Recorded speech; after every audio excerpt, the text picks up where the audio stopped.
ऐसी कुछ पल भाए रे।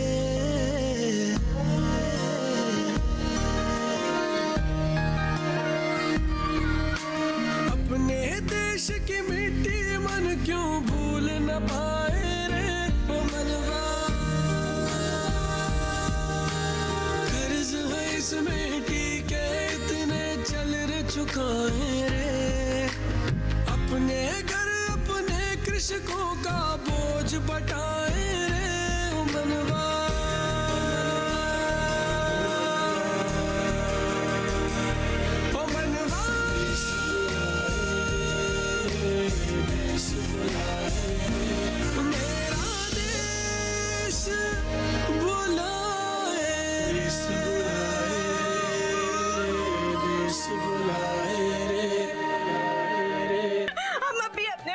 विधायक भैया को कॉल लगाएंगे, वो अभी ढूंढ के देंगे हमारा ताजमहल। अरे रुको रुको रुको रुको, हमारा फोन है वो, तो भैया को फोन लगाने की जरूरत नहीं है। अब देखो हम है ना, तुम्हारे ताजमहल को हम ढूंढेंगे, सौगंध खाते हैं। और हमारा सुहा किधर है? हमारे पतिदेव किधर है पिताजी? अरे बाप रे, आज ये इतना जल्दी उठ गई। अच्छा हुआ निर्जला करण के साथ उसके घर चली गई। कहीं वो लोग मेरे साथ आ जाते तो ये समझ जाती कि मैं मानसी को छोड़ने गया। चक्री मारे ने काले किस किस पे। अरे जल्दी कर, बुला, अंगूठा लगा, पैसा दे। अच्छा मैं एक एक करके नाम बोलता जाता हूँ, वो आते जाओ, अंगूठा लगाते जाओ और पैसे लेते जाओ। पहला नाम है रघुनाथ मिश्रा। अरे दाऊ दाऊ दाऊ, इधर आओ। दाऊ सबसे पहले ये लगा दिया। अरे दाऊ पैसे तो लेते जाओ। हाँ यार, बहुत बढ़िया दाऊ, बहुत बढ़िया। दूसरा नाम बोल रहा हूँ, राम प्रसाद मिश्रा। वाह भाई वाह। ओ राम प्रसाद जी, अरे आजा भाई, बहुत अच्छा करा। घर पे सब ठीक है? हाँ, वाह वाह वाह वाह वाह, अभी और आनंद होगा। हाँ, ये पैसे बहुत बढ़िया, बहुत बढ़िया। देवी प्रसाद, अरे आजा आजा आजा आजा। वाह वाह वाह भाई वाह, देवी जी।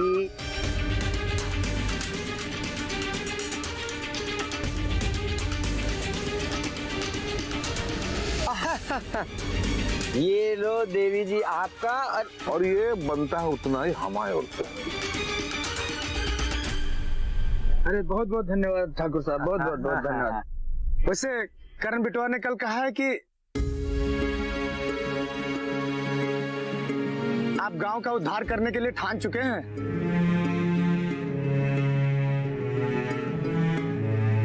अरे करण तो सदैव सत्य बोलता है, सत्यवादी राजा। हरिश्चंद्र के बाद हमारे एक ही तो हैं? सत्यवादी जगत नारायण मिश्रा जी, उनके सुपूत है वो, तो सत्य तो बोलेगा ही। अरे करण बेटा, मैं पूछ रहा था कि गांव के विकास के लिए कुछ सोचा है आपने? जी अंकल, निर्जला ने बताया था मुझे कि वो खाद की फैक्ट्री खोलने के लिए आपको तालाब के पास वाली जमीन चाहिए। अरे बेटा, सिर्फ फैक्ट्री नहीं, हमारे दिल की इच्छा है कि हमारे गांव में ना एक बहुत बड़ा अस्पताल हो। कैसा रहेगा? बहुत अच्छा। पर एक छोटी सी दिक्कत है।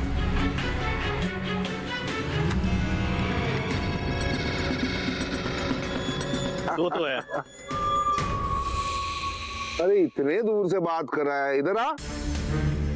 क्या सो तो है? जैसे ही करण बेटा कहे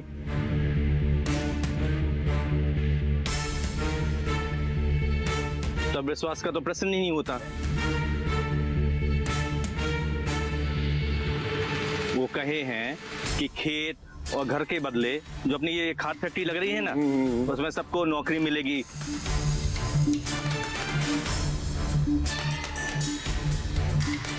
बड़ा पक्का मकान मिलेगा।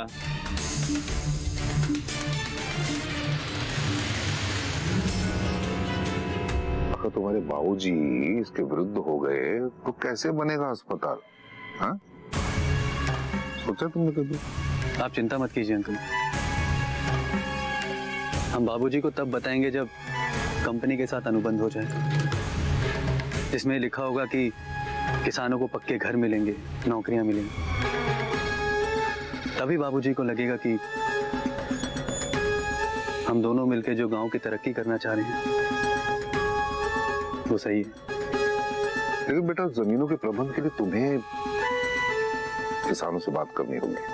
हाँ अंकल, आप चिंता मत कीजिए, मैं कल ही सारे किसानों से इस बारे में बात करूंगा। बेटा, एक बात कहें, देखो जल्दबाजी अच्छी नहीं होती। परिस्थिति अनुकूल होना तो छोटी सी भूल भी बहुत बड़ी बन जाती है कभी कभी। मैं कुछ समझा नहीं। अभी यहाँ पे देखो, यहाँ देखो, वहां देखो, सारे किसान आए हुए हैं। अभी जाकर अपनी योजना के बारे में बता दो, यही सही मौका है। कल बृहस्पतिवार है, बहुत शुभ दिन है बेटा। सूरज निकलते ही जमीन का खरीदना आरंभ हो जाएगा। ये बात भी ठीक है अंकल, क्योंकि एक एक के घर जाऊंगा, समझाऊंगा। इसीलिए मालिक हम कल रात को ही जाके तालाब के किनारे वाले जितने भी किसान हैं, जिनकी जमीनें और घर हैं वहां पे, उन सबको हमने कह दिया कि कल ठाकुर साहब आएंगे, उनको अपना जमीन और खेत एक साथ ही दे दो सब। मतलब करण बेटा नहीं कहता तो तुम विश्वास नहीं करते? अरे नहीं ठाकुर साहब, ऐसी बात नहीं है, ये तो बस। अरे हमें अस्पताल बनाना है, उसके लिए जमीन चाहिए। तुम्हारा जो फायदा हो रहा है लोगों को जाके बताओ, उनका भी फायदा कराओ। जमीनें हमें चाहिए, समझे? बहुत हुआ। अरे अस्पताल में नौकरी मिलेगी मालिक।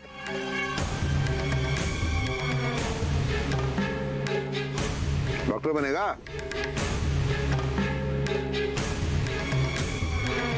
हाँ? नाम होगा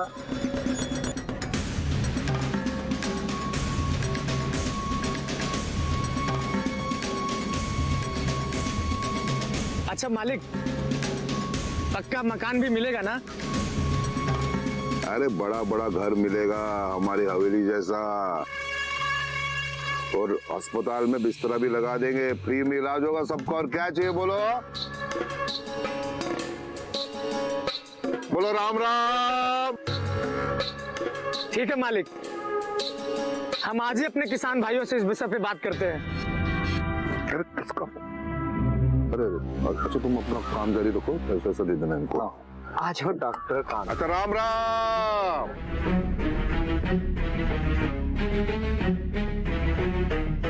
प्रणाम भैया। जमीनें आ गई भैया? काहे का उत्पाद, हम है ना यहाँ पे। रविवार को आ रहे हैं, जिनको जमीनें चाहिए उनको बोलना पैसा तैयार रखें और अनुबंध बनवा लें, ताकि हम जैसे आएंगे कागजात देंगे और पैसा ले लेंगे। चिंता ना कीजिए, हम हैं, किसी बात का टेंशन मत लेना, नहीं तो दुनिया को टेंशन दे देंगे हम।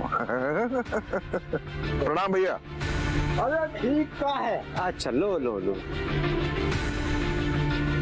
चक्री मारे नैन, चक्री मारे नैन।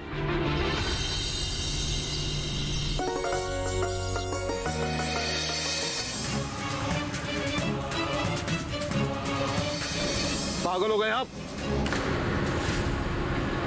बुद्धि घुटनों में आ गई है? किसने दिया आपको अधिकार किसानों का भविष्य कहते थे ना आप करण को। किसानों के भविष्य को जलाने का अधिकार किसने दिया आपको? भूपत सिंह का पुतला बना के दोनों को जलाया गया। और तुम इतनी भावुक क्यों हो गई? पापा जी, हाँ, ऐसे सच्चे डाकू का चरित्र सुन के ना हमारी भावना ऐसे छाती से छलांग मार रही है, ऐसे धड़ाक धड़ाक प्रचंड प्रलय हो गए हो, इसलिए हमको रोना आ गया पापा जी। हाँ समझ सकता हूँ। किंतु वो डाकू और आपका चरित्र तो बहुत ही उल्टा है। किस बुलाए रे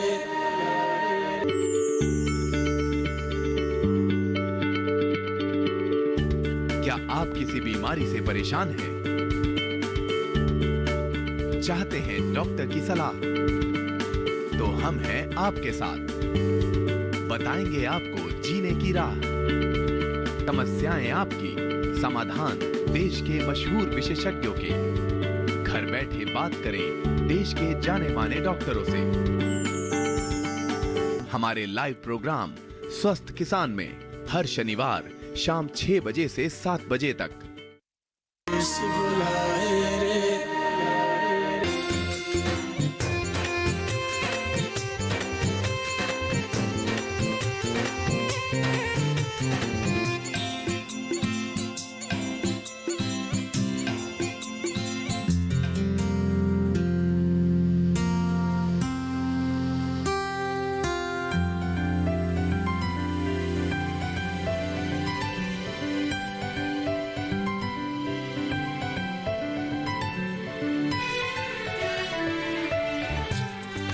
अंतिम वीर डाकू भूपत सिंह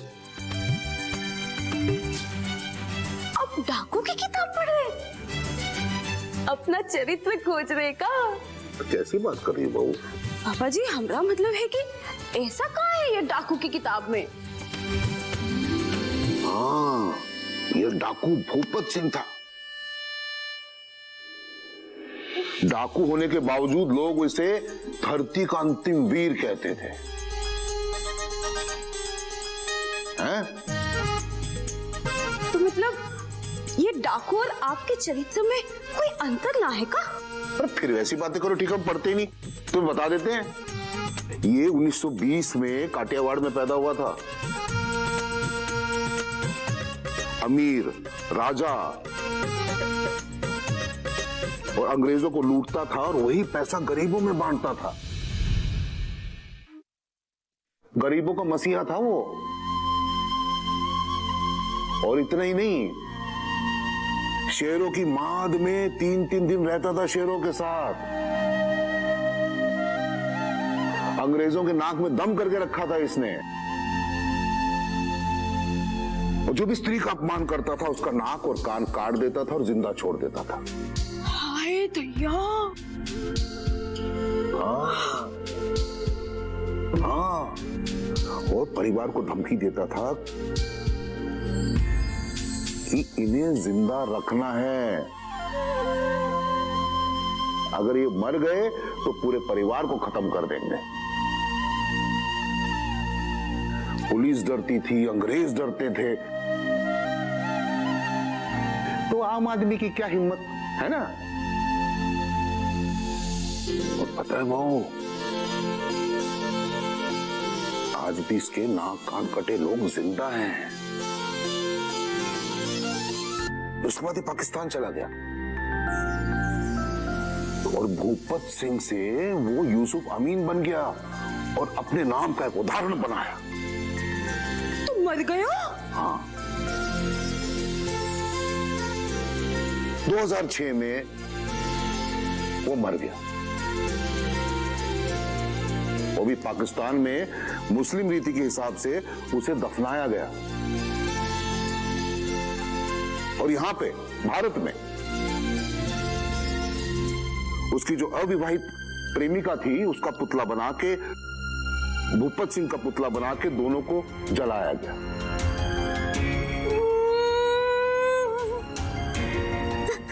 और तुम इतनी भावुक क्यों हो गई? पापा जी, हाँ, ऐसे सच्चे डाकू का चरित्र सुन के ना हमारी भावना ऐसे छाती से छलांग मार रही है, ऐसे धड़ाक धड़ाक प्रचंड प्रलय हो गए हो, इसलिए हमको रोना आ गया पापा जी। हाँ समझ सकता हूँ। किंतु वो डाकू और आपका चरित्र तो बहुत ही उल्टा है। तो फिर आप काहे पढ़ रहे हैं ये किताब? अरे पापा जी, आपका चरित्र का सत्यानाश हो जाएगा।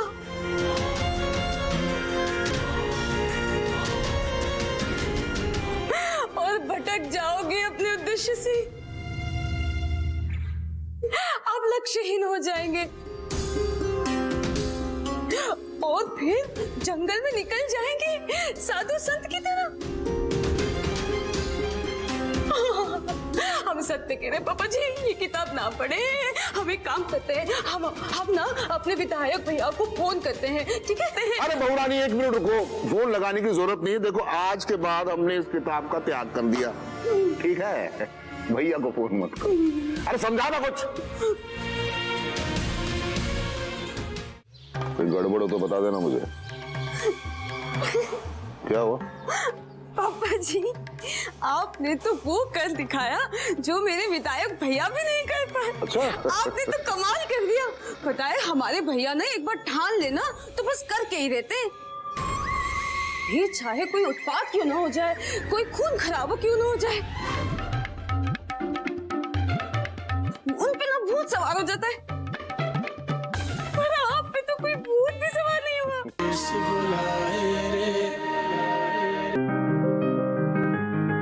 बीमारियों से कैसे बचेगी फसल?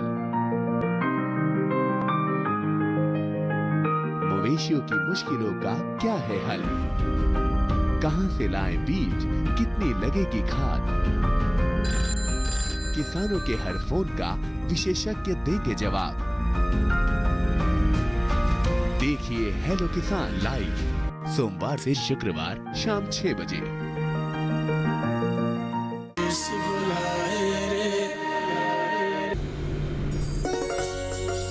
देखो, सारे किसानों का पंजीकरण करा दिया मानसिक। जी बाबूजी, सबको लौटाने के लिए अलग अलग कर रहा हूं। बताओ,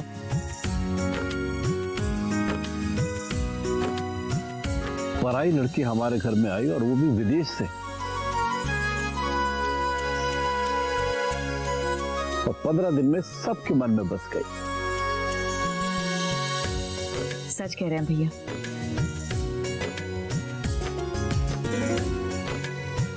उसके जाने के बाद घर तो सुना सा हो गया है, और हमारी तो भूख मर सी गई है। कल देखा नहीं आपने ब्याह में कैसे हर चीज के बारे में जानना चाह रही थी कि बुआ इसका अर्थ क्या होता है, ये करने से क्या होता है। जैसे पंडिताइन बन के अमेरिका जाके सबके ब्याह यही रचाने वाली है। ब्याह की वीडियो भी तो बनाई थी उसने अपने मोबाइल से। सबका वीडियो बनाकर ले गई है वो भी तो यहाँ से ढेर सारा प्यार लेकर गई है ना। अमेरिका में अधिक दिन उसका दिल भी लगेगा नहीं, देखना। हाँ, वो तो कह के भी गई है।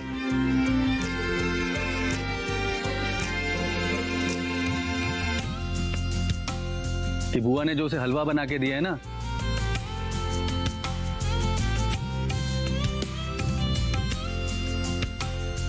जब वो खत्म हो जाएगा तो वापस आके आप ही के हाथ का बना हलवा खाएगी।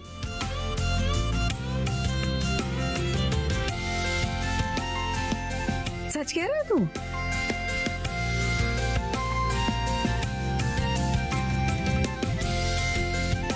देख कर ऐसे हंसी ठट्टा ना कर हमसे।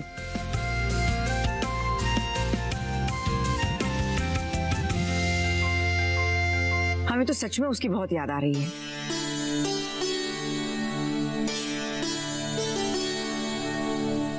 अरे बुआ सच कह रहा हूं।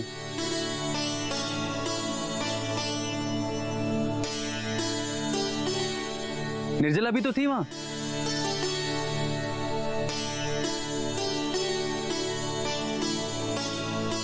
बताओ निर्जला, आने के लिए कह के गई है कि नहीं? हाँ।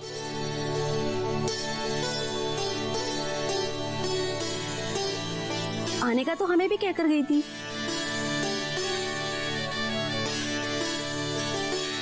सच कह रहे हो ना तुम दोनों?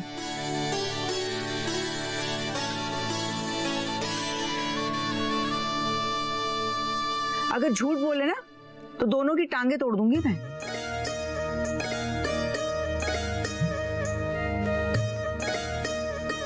सच्ची बुआ जी। अब वो आएगी ना तो देखना, पहाड़ी माता के मंदिर में भंडारा खिलाऊंगी मैं सबको।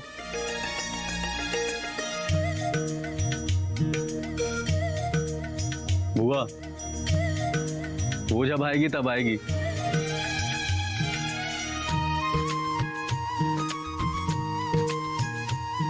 हमें तो खाना खिला दो, हम तो भूखे हैं।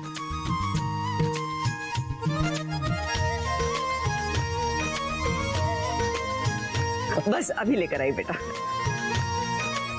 अच्छा करण, बेटा उसे हवाई जहाज में अपनी जगह पे ठीक से बिठा के आए हो ना तुम लोग?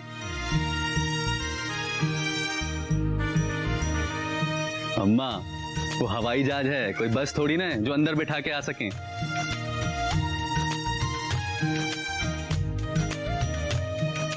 हवाई अड्डे पे ना जिसके पास टिकट नहीं होती उसे अंदर नहीं जाने दिया जाता।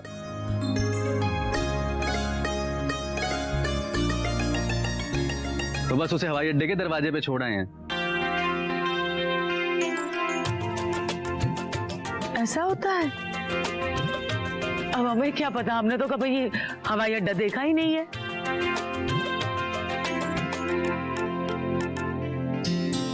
अच्छा करण, तुम्हारी किसी से बात हुई क्या खाद और बीज के बारे में?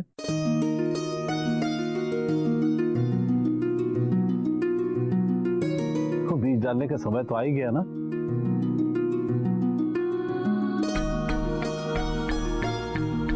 तो कल जो मानसी खाद डलवा के गई है उससे मिट्टी भी अच्छी हो जाएगी, है ना?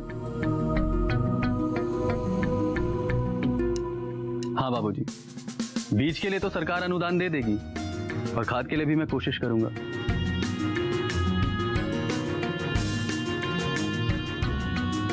लेकिन बीज और खाद ना बाबूजी पहले हमें खुद खरीदना होगा।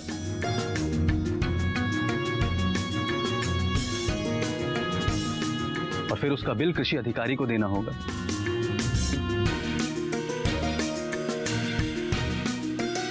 उसके बाद अनुदान की जो भी रकम होगी उसका आधा हिस्सा डायरेक्ट किसान के अकाउंट में आ जाएगा।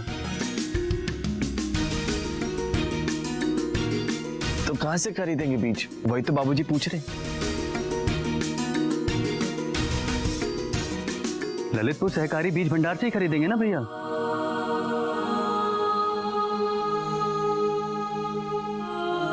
निर्जला, तुम्हारे पापा तो किसी को जानते होंगे ना वो?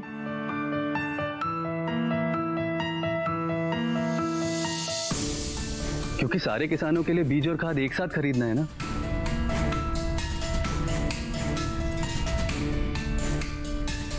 तो वहीं से खरीदेंगे।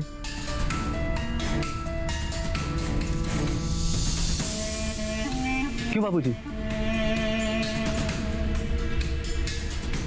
हाँ बेटा, सहकारी बीज भंडार से बीज की कीमत भी ठीक लगेगी और बीज की किस्म भी अच्छी होगी। तो ठीक है बाबूजी, मैं आज ही जाके ना भानु अंकल से मिल लेता हूँ। ठीक है।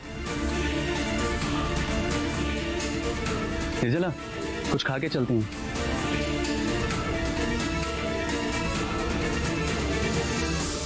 तो मैं छोड़ भी दूंगा और उनसे बात भी कर लूंगा। ठीक है, तो तब तक मैं मधु बाजी और मिस्ट्री से मिल लेती हूँ।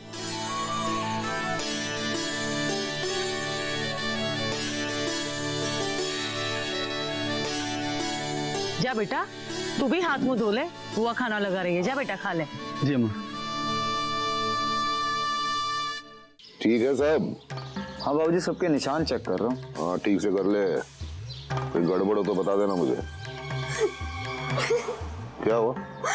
पापा जी, आपने तो वो कर दिखाया जो मेरे विधायक भैया भी नहीं कर पाए। अच्छा। आपने तो कमाल कर दिया। पता है, हमारे भैया ने एक बार ठान लेना तो बस करके ही रहते। ये चाहे कोई उत्पात क्यों ना हो जाए, कोई खून खराबा क्यों ना हो जाए, उन पे ना भूत सवार हो जाता है। पर आप पे तो कोई भूत भी सवार नहीं हुआ। आपने तो गुप चुप ना दिल्ली का किला अपनी मुट्ठी में कर लिया। मुझे ना वो तो 2 टके का भी नहीं समझती थी। हाँ माना थोड़ी पढ़ी लिखी है, कम बतियाना पसंद करती है, लेकिन तुमको, अरे तुमको तो छोड़िए, उसने पापा जी का सारा मान सम्मान का कचरा कर दिया। अरे जब तुमको इतना गुस्सा आ रहा है तो सोचो बाबूजी को कितना गुस्सा आ रहा होगा। अब तुम चिंता मत करो, अरे वो बाबूजी का तो कुछ भी नहीं बिगाड़ पाएगी। अरे निर्जला क्या बिगाड़ेगी पापा जी का? हम सच्ची कह रहे हैं, हम ना आप बाप बेटे के कारण चुप रहे, नहीं तो ऐसा रट्टा पट्टा होता ना, हम ऐसा उत्पात मचाते कि गांव मिलके भी हमें नहीं रोक पाता।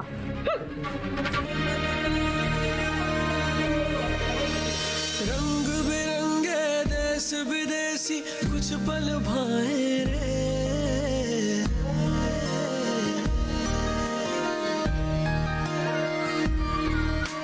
अपने देश की मिट्टी मन क्यों भूल न पाए